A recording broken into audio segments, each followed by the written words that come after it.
Luke Wright, first of all, reflections on the week. Tough really. I think it was always going to be tough knowing coming to Arundel with the weather we'd had leading up to it, going to an outground, knowing that they'd probably definitely going to enforce the right to bowl first, which was always going to be tough. And I thought they bowled really well for a so-called sort of inexperienced attack bar. As a runner, I thought the two lads bowled brilliantly, and it was really tough. I think as a batting unit, we probably, other than a couple of shots, I think everyone felt like they'd actually been bowled out rather than getting themselves out.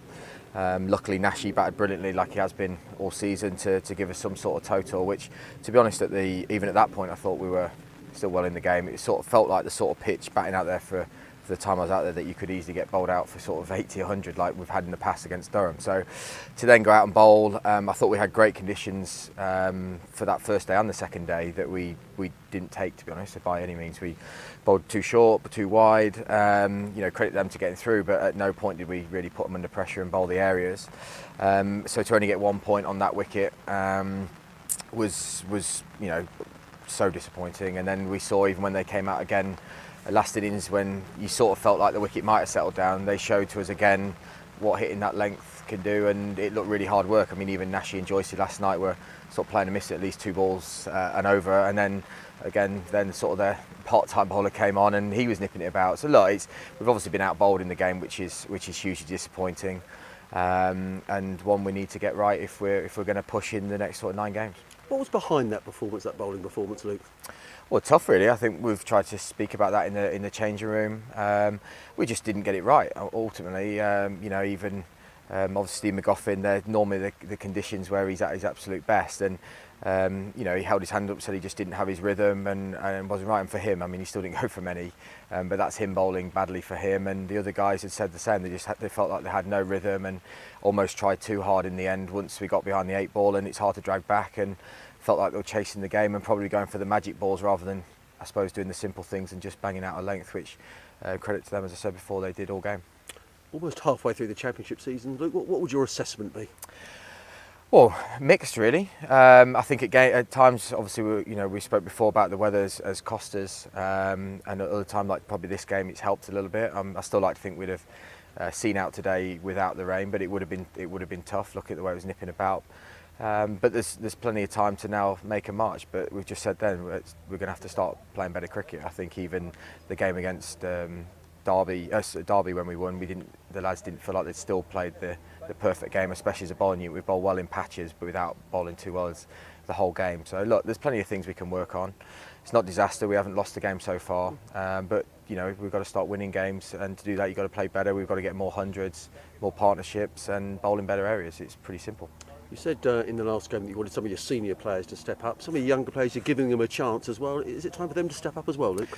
Well, it is. I mean, anyone, as we said, gets a chance. You're playing to score runs. You're not playing just for an experience and a day out, are you? So, look, we need everyone to stand up. It's not just pointing fingers at younger guys or anyone. Joycey and Nashi, them two have been brilliant, and we need more guys after good starts we've had all season to back them up. Hopefully I can do that now I'm back playing. But yeah, you want everyone to. It's tough in this game to judge people. It makes it look a lot worse on the batters when the other team go get 400. But yeah, coming in a few games, another game or two, and you look to see where you are from there. And you want the guys in the second team, as we said all season, to be scoring big runs to put pressure on them, and that's what you want. We were saying 716 overs Sussex have lost in the championship. How difficult is with that, Luke, to get any rhythm into the play as well? It is. I suppose it's tough both ways. It's hard to get in the rhythm, but also at different times. I suppose we've been on the right side of it and the wrong side of the rain, but it makes you fresher. That's one thing. We can't claim that we're too tired, which other teams can. And that's what I've said to the guys. The one thing we are is fresh as bowlers. I know we bowled a fair stint here, but going into the game they'd had a lot of time off the bowlers, and a lot of the lads aren't playing one-day cricket or 2020. So look, they're definitely fresh. We've got to bowl better as a unit, and going into that Glamorgan game, we just said there they've got a chance to put it right. T20 though, tomorrow, Gloucester, and that's a competition Sussex are doing well in. Yeah, we all got a lot of confidence. I think the guys who, when they come back in, obviously T comes back into it, he's in great rhythm and he's confident. Naturally, when you're winning games, the whole team feels different when you're going into it. There's probably a different energy, especially about the 2020, and that's what we've got to get going in all forms. And You only do that by winning games and putting performances. And again, it's you ask people to turn up to look to win the game, and that's all I ever ask for every player, whether it's tomorrow in a 2020 or in a 4-day game, is come with the attitude you're going to go away with the man of the match. 6,000 tickets sold already for tomorrow. Could be, 7,000 people here. How much do you enjoy T20 cricket here? Oh, it's great. I think it's always it's normally not a high-scoring pitch. It brings its own difficulties, but also the nice side of it is, you play at a great ground in front of a great crowd, and we want to put on a good show. Obviously, with the disappointments of last year with the accident that happened with the two Surrey boys, it'd be nice to play a proper game, and we're in a great position against a good side, a very good side who are they're on a bit of a roll. So it's going to be a tough game, but we're at that point now where it's time to move forward, and if we can get some positive results in the next time teams fall away and the top teams hopefully push on, and that's where we're up to. Ross Taylor didn't play in this match. What about tomorrow? Yeah, I'm told he's okay. So as long as I think he's having a hit in the morning, as far as I know, he's going to play, which is great news. Obviously, he's been brilliant. He's won sort of 2 games on his own, which is almost more than you can ask for 20 minutes. To have him back in our team is massive. But yeah, we're in good form and looking forward to it, and hopefully we can put on a good show. Finally, Mustafa's here. We've spoken a lot about him. Mark saying he should be here for the final 4 T20s, I think.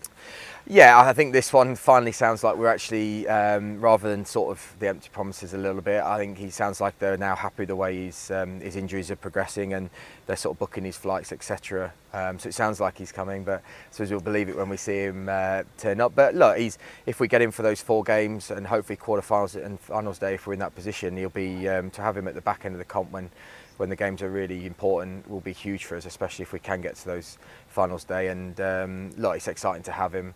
We've just got to make sure as a group we're in a great strong position by the time he comes, and almost have it as the cherry on top if we can win with him. Final question, coming back to Ross Taylor when he goes back, any plans in terms of the second half of the season for an experienced player to come in, Luke?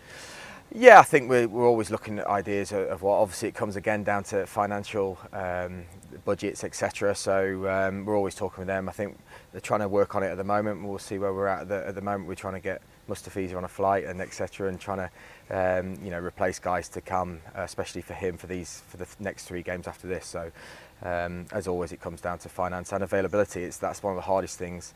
I think all counties are finding that hard with the CPL and with a lot of test cricket going on. It's not easy to find replacements, so we'll do our best. Wonderful.